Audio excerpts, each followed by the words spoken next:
मंडळी, हवामान बदलाचे भयावह परिणाम सध्या महाराष्ट्रातल्या अनेक शहरांमध्ये अनुभवायला मिळत आहेत। नाशिकमध्ये तर रात्री गारठा आणि दिवसा चटके बसणारं ऊन पडते। त्यामुळे नागरिकांमध्ये साथीचे आजार वाढताना दिसत आहेत। तसंच अनेकांना उन्हाचा त्रासही होतोय।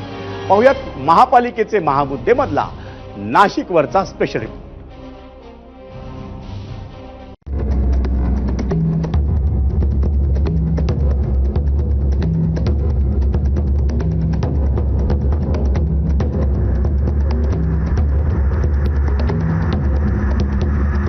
मंडळी, महाराष्ट्राच्या अनेक शहरांमध्ये सध्या विचित्र हवामान झालंय।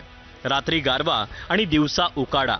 आता नाशिकचंच बघा, नाशिकमध्ये रात्रीचं तापमान 17 अंशांच्या आसपास असतं, तर दिवसा ते दुप्पट होतं, कारण दुपारी पारा 34 ते 35 अंशांवर जातो।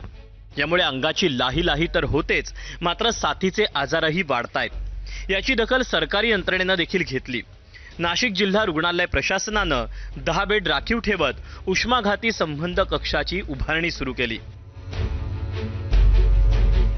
हात वारंवार धुवावे, बाहेर खाणं टाळावं आणि पाणी उकळलेलं प्यावं। बऱ्याचदा हे सगळे जे व्हायरल आणि हे सगळं इन्फेक्शन आणि हे होतं, हे सगळं कॉमन पाणी जे आपण इन्फेक्टेड पितो त्याच्यामुळे, आणि बाहेर जे अनहायजेनिक खातो त्याच्यामुळे तो स्प्रेड होतो। तर लोकांनी खायची आणि पाणी प्यायची ही काळजी घेतली आणि हात वारंवार धुतले आणि गर्दीचं ठिकाण टाळलं तर बऱ्यापैकी फरक पडेल। मार्चच्या पहिल्याच आठवड्यात फक्त नाशिकच नाही तर अनेक शहरांमध्ये पारा प्रचंड वाढला। वाशिम 37.6 अंश सेल्सिअस, चंद्रपूर 36.2 अंश सेल्सिअस, पुण्याचा पारा 35.2 अंश सेल्सिअसवर गेला, तर संभाजीनगरमध्ये देखील तापमान 35 अंशांवर गेलं। नागपूर आणि मुंबईत देखील पारा 34 अंशांच्या पार जातोय। इतक्या तीव्र उन्हामुळे शरीरावर अनेक दुष्परिणाम होतात। तोल जाणं किंवा चक्कर येणं, सतत डोकं दुखणं, शरीरातील पाण्याचं प्रमाण कमी होणं, शरीरावर चट्टे उमटणं, दम लागणं, हृदयाचे ठोके वाढणं, हीट स्ट्रोक असे काही प्रकार घडू शकतात।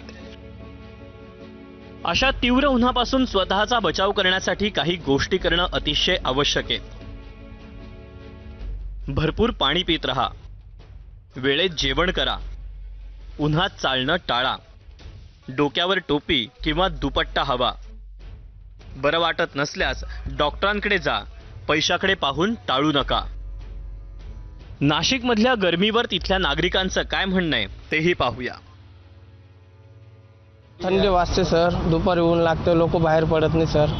सगळे प्रत्येक गोष्टीवर आजार पण वाढायला लागले एकदम। म्हणजे आता स्वतः मी गाडी रिक्षा चालवतो सर, मी एक एवढा आजारी पडलेलो तर सिव्हिल हॉस्पिटलला गेलो, प्रत्येक खाजगी दवाखाना तरी रिपेअर होत नाही सर। एवढं तापमान एवढं वाढलेलं आहे, लोक बाहेर पडत नाही सर। आम्ही पहिले एवढे धंदे करायचे रिक्षाचे, आता 100 रुपये मुश्किल झालेले बनवायचे। त्यातून भरपूर पाणी प्यावं लागतं, 4-4 तास, म्हणजे कमीत कमी 2 तासाला लिटरभर पाणी तरी प्यायला पाहिजे। डिहायड्रेशन होतं। उन्हाचं टेम्परेचर आत्ता तरी कमी आहे, पुढच्या महिन्यापासून एप्रिल मे मध्ये तर खूप हाय याला जाईल। सिग्नलवर उभं राहताना झाडं बी बघावं लागतात, कारण की आता वृक्षच राहिले नाही, सावली शोधणं सगळ्यात मोठं कठीण आहे। ते आता उन्हाचा तडाखा वाढल्यामुळे लोक बाहेर पडायला कानकूच करतात, तर 5-5:30 नंतरून लोक त्यांच्या कामासाठी बाहेर पडतात। आरोग्यावर परिणाम होतोच ना, सकाळी थंडी, दुपारी ऊन, परत संध्याकाळी थंडी, आरोग्यावर परिणाम पडणारच ना।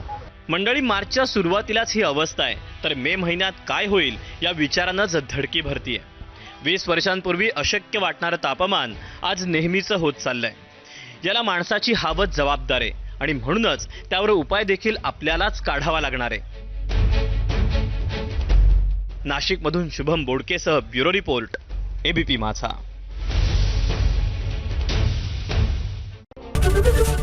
एबीपी माझा, उघडा डोळे बघा नीट।